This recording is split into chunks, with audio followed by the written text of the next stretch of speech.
वालेकुम guys, this is Usama from यूसूस। अच्छा देखो, अगर हम बात करें ये कोलिनर्जिक जो ये सिस्टम है, ठीक है, और इसमें जो सिंथेसिस स्टोरेज और रिलीज़ की अगर हम बात करें तो बेसिकली क्या होता है कि जो एसिटाइल को है ये माइटोकॉन्ड्रिया से आता है, ठीक है, और कोलिन इसमें बाहर से आता है। ये दोनों मिलते हैं तो क्या बन जाता है, एसिटाइल कोलिन, ठीक है। इसमें ये एक एंजाइम इन्वॉल्व होता है जिसे क्या कहा जाता है, ठीक है, इधर ने बात की है एंजाइम कोलिन एसिटाइल ट्रांसफेरेज, ठीक हो गया।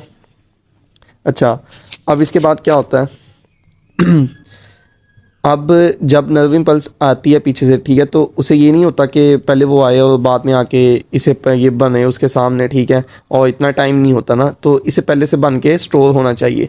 तो ये एसिटाइलकोलिन इधर आके स्टोर हो जाता है इस वेजिकल के अंदर, ठीक हो गया। अच्छा, जब पीछे से नर्व इम्पल्स अब आएगी, नर्व इम्पल्स आके क्या करेगी, इसे अब उसने क्या करना है, रिलीज़ करना। सिंथेसिस भी होगी, स्टोरेज भी हो गया, ठीक है।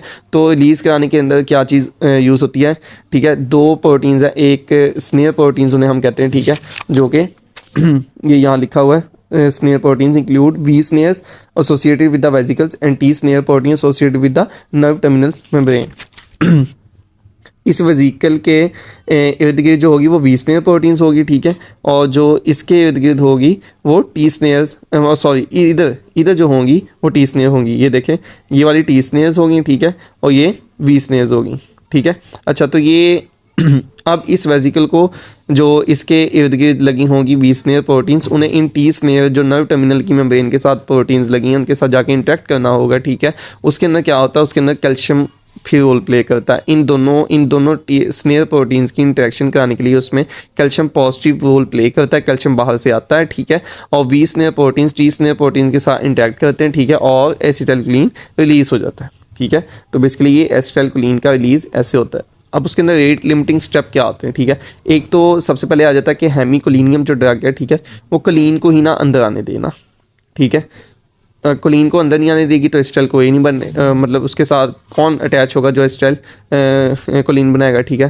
तो एक तो ये रेट लिमिटिंग स्टेप हो गया, ठीक है। दूसरा है वेजामिकोल ड्रग और एक है बोट्यूलिनम ड्रग, ठीक है। अगर हम बात करें, ठीक है, कि जब एसिटाइलकोलिन बन जाता है, ठीक है, तो उसे वेसिकल के अंदर स्टोर करने के लिए किसी कैरियर की ज़रूरत होती है जिसके ज़रिए वो जाता है। तो वेजामिकोल क्या करती है, उस जो ट्रांसपोर्टर है उसे जाके इनहिबिट कर देती है, जैसे कि इन्होंने यहाँ पे लिखा हुआ है, ठीक है। Acetylcholine is actively transported into its vesicle fast storage by the vesicle associated transporter VAT जिसे कहा जाता है, जो एसिटाइलकोलिन को नर्व जो आपका वो नर्व सेल है, ठीक है, उसके अंदर स्टोरेज कराने के लिए लेके जाता है वेसिकल के अंदर, ठीक है। अच्छा, this process can be inhibited by another research drug vesamicol, ठीक है। इस कैरियर को, ये जो VAT है, इसे स्टॉप करने के लिए क्या है, इसे वेजामिकोल ड्रग है, ठीक हो गया। तो ये दूसरा एक लिमिटिंग स्टेप हो गया। उसके बाद है बोट्यूलिनम टॉक्सिन। तो ये जो बोट्यूलिनम टॉक्सिन हैं ये क्या करते हैं, ये जो प्रोटीन है, स्नेयर प्रोटीन, स्नेप्टोग्राविन वगैरह, ठीक है, तो इन्हें जाके ये अल्टर कर देते हैं, लाइक इनके अंदर कोई मॉडिफिकेशन कर देते हैं, कुछ भी ऐसा कर देते हैं कि जिसकी वजह से ये जो रिलीज़ आगे होनी है ये रुक जाती है, ठीक हो गया। तो हेमिकोलिनियम क्या कराती है कि कोलिन को अंदर ही नहीं आने देना।